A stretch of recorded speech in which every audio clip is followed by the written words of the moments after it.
Selesai kajian kita kemarin, hari Rabu di sini, selesai, saya ke belakang, ada seorang ikhwan yang mendatangi saya dan menceritakan pengalaman pribadinya. Dia mantan pegawai bank yang menyaksikan langsung bagaimana kepala cabangnya yang masih aktif meninggal dunia. Pada waktu itu kepala cabangnya ini ya terlihat sekali sebagai orang yang soleh, suka ya berpuasa Senin Kemis, kemudian juga suka berangkat haji umroh, suka bersedekah, banyak sekali amal solehnya. Masya Allah kelihatan sekali solehnya. Ya, banyak amal-amal yang wajib maupun yang sunnah dia kerjakan. Tapi dia sebagai kepala cabang bank riba di Jakarta.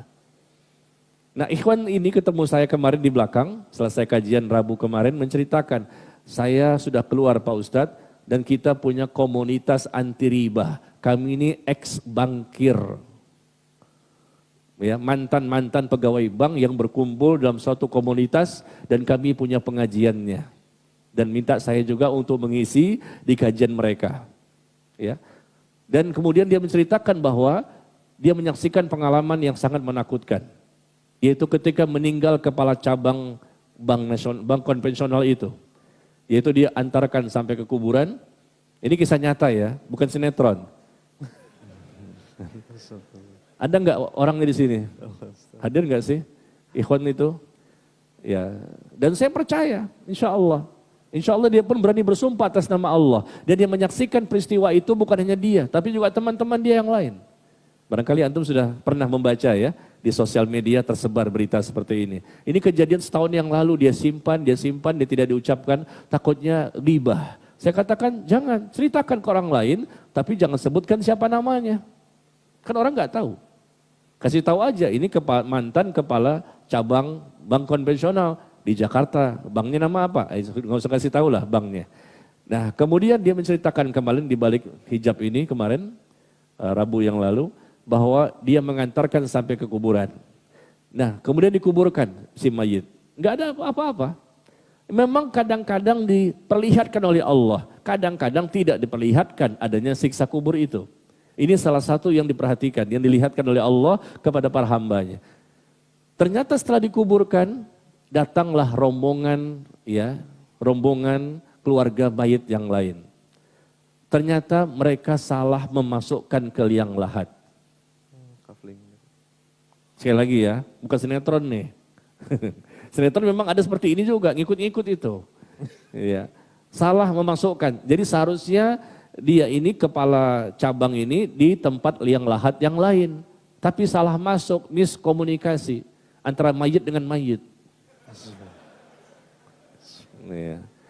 Miskomunikasi antara mayit dengan mayit, maksudnya keluarga gitu loh, keluarga mayit. Maka dikuburkan dipendam. Kata keluarga si mayit yang baru datang, oh nggak bisa, kami itu di sini, kami udah booking, mungkin di bawahnya ada AC-nya atau apa kita nggak tahu. Kami sudah booking di sini, maka kami nggak terima, silakan di sana. Oh nggak bisa, kami mintanya di sini, karena kami sudah bicara kok. Mungkin ada yang lupa dan lain-lain, akhirnya terpaksa dibongkar kembali. Ingat, waktunya tidak lama. Setelah ditimbun, mereka mau pulang, datang rombongan kedua. Kata ikhwan ini yang menceritakan kemarin di belakang. Datang rombongan kedua, maka dibongkar lagi. Dibongkar lagi kuburan tersebut. Ini siapa ini? Kuburan siapa? Mantan ya kepala cabang bank konvensional di Jakarta. Digali lagi kuburannya dan ternyata ada sesuatu yang membuat mereka semuanya kaget. Kain kafan sudah hangus.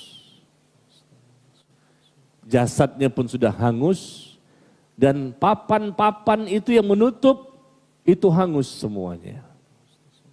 Dalam waktu yang sangat singkat. Dan ini enggak selalu ditunjukkan oleh Allah. Terkadang saja, terkadang ditunjukkan. Pada tempat tertentu, orang tertentu. Supaya manusia yakin bahwa ada siksa kubur. Itu ibunya si mayit yang menyaksikan proses seperti itu langsung pingsan. Ibunya pun ada juga di situ. Dan bapak ini yang menceritakan kemarin kepada saya juga menceritakan teman-temannya juga menyaksikan. Ketika dicoba digali kembali, mau dipindahkan mayit ke tempat yang lain karena salah liang lahat. Liang lahatnya keliru. Ternyata begitu kondisi seperti ini, mereka ketakutan. Karena udah hangus jasadnya, hangus kain kafannya, hangus papan-papan kayu yang menutup jasad si mayit tersebut. Na'udzubillah min dzalik. Kalau sudah melihat langsung seperti itu, apa kita baru yakin? Sebetulnya tanpa itu pun kita yakin ini dosa besar, dosa riba, bekerja di riba, makan harta riba. Dirhamu riban ya'kulu rajul wa huwa ya'lam asyaddu min sittatin wa thalathina zinyah. Bahkan Nabi mengatakan 1 dirham riba, berapa 1 dirham? 70.000 rupiah. 1 dirham itu sekitar 70.000 rupiah. Yang dimakan oleh seseorang itu harta riba, dirhamu riban. 1 dirham riba, 70.000 dimakan oleh seseorang harta riba itu. Dan dia tahu ini harta riba, ya makan aja. Maka kata Nabi lebih besar dosanya dibandingkan 36 kali perbuatan zina. 36 kali perbuatan zina. Sekali zina itu dosa besar. Makan cuma 70.000. Itu lebih besar dibandingkan 36 kali perbuatan zina. Riba itu lebih besar dibandingkan zina. Tetapi lihat orang-orang yang bekerja di sana dengan dasinya, dengan jilbabnya, pakai AC-nya, antep ya. Ada kaligrafi Yasin, ayat kursi, segala macam. Padahal itu adalah transaksi riba yang mereka lakukan ya apa? Mereka meminjamkan ke orang lain dengan uang yang mesti dibayarkan lebih besar. Nah ini pengalaman ya, orang yang Allah tunjukkan hati-hati. Jadi kepala cabang ini betul-betul menjadi bukti salah satu sebab ya dia mendapatkan siksa seperti ini adalah karena memang di kepala cabangnya, bank ribanya itu dan dia itulah yang dia makan setiap bulan. Yang diberikan kepada istri dan anak-anaknya. Akhirnya apa yang terjadi? Keluarga si mayit yang tadi minta dibongkar mengatakan tutup saja. Mereka enggak berani. Jangan sampai mayit yang kedua masuk situ, angus juga. Gitu ceritanya.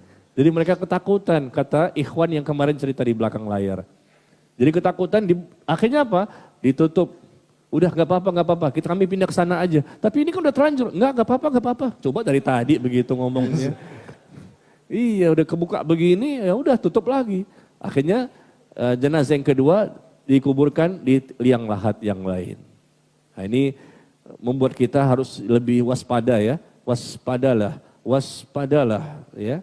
Karena ini pasti ada balasan dari Allah bagi orang-orang yang mereka ngeyel, mengingkari, berpaling, membantah. Di dunia terkadang Allah berikan balasan, tapi terkadang tidak, nanti balasannya sekalian di alam kubur. Alam pertama kehidupan akhirat.